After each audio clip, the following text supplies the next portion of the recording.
Joining me now is a great friend of our show, the Democratic Congressman Adam Smith of Washington. He's a ranking member of the Armed Services Committee.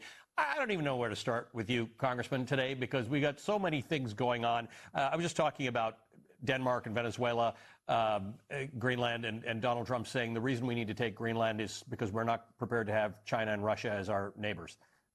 Yeah, well, I think two really important points. I thought that was a great discussion you had. Glad I had the opportunity to listen to it. Thank you. Yeah, I think it's important to say, well, why? Why did we have this system of a rules-based system and sovereignty and all of that? Look, prior to World War II, we existed for hundreds of years in the world that Trump wants to take us back to. And that world was strength was all that mattered. The strong, the cliche went, the strong took what they could and the weak suffered what they must. That was basically recognized international law. If you were powerful enough to take territory from another country or another people, you did it and everybody else let it happen. Well, how did that play out? Basically, once the rule is kill or be killed, then people are going to start playing the game by that rule. Yep. And what we had a series of ever increasing world wars, wars that became larger, more deadly, and more destructive until they culminated in World War II, which came within a couple of years in terms of technology of detonating the entire planet.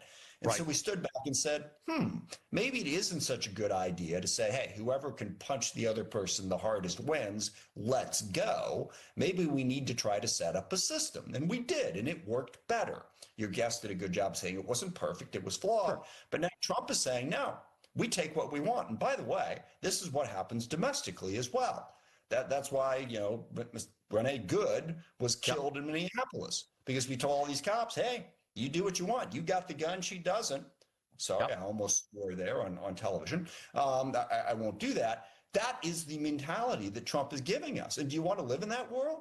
Well, you better have more guns than your neighbor, because he's freaking coming for you if you don't. That's interesting, because we talked about how we've pulled back from USAID, which ruins soft power for us. We pulled out of several treaties. This week, it was buried in all the news. We pulled out of 65 international deals around the world. Donald Trump says if the nuclear treaty with Russia expires, that's okay. We'll just make a new deal. This is really dangerous stuff. For my viewers who remember these things, who remember the Cold War, who remember all this stuff, we don't need to go back to this stuff. We worked really hard, flawed as some of these systems are. Absolutely. We work really hard to not be in constant confrontation with everybody around the world. And the second thing about this, and the guy from Venezuela is put, there is no pretense that we give a damn about the well-being of anybody other than us. Okay, it's one thing if you're going to be a hegemon, but you're going to try to rule to some degree with the consent of the people, in the sense that you'll try to make sure that they're fed. You'll try to make sure they have a better life.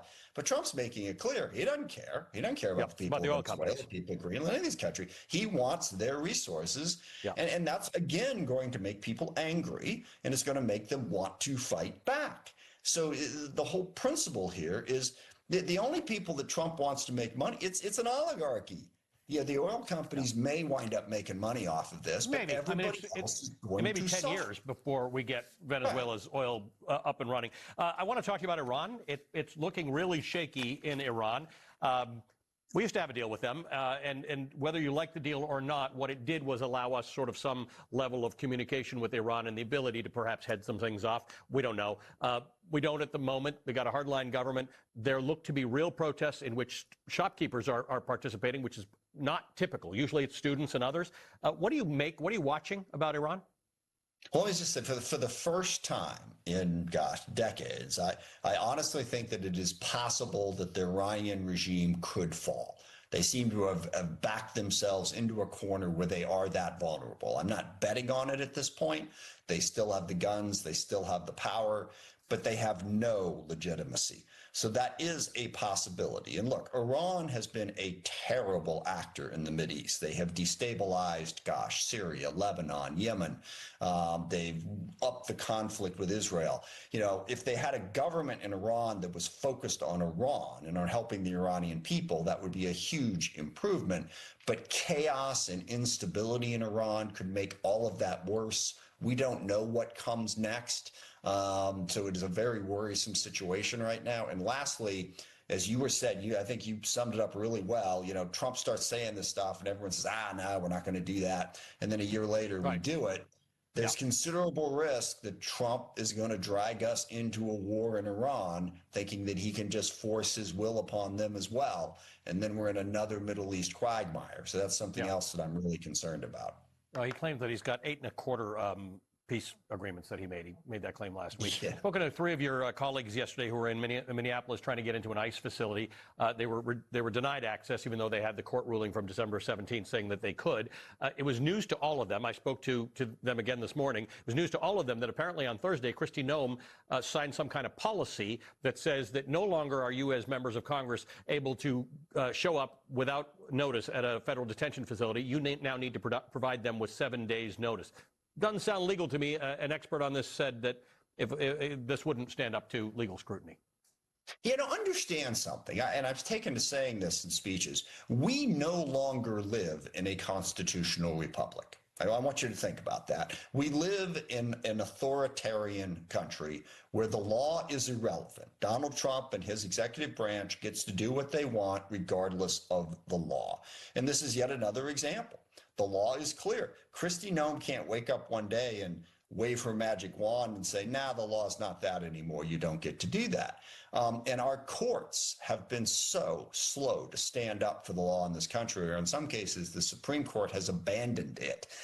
It's really a problem. And I hope people recognize that we should be following the law. I have my own personal thing. You and I have talked about it before. Yep. It is not the Department of War. It is the Department of Defense, because that's what the law says. And yet Trump, nope, screw the law. I get to do what I want.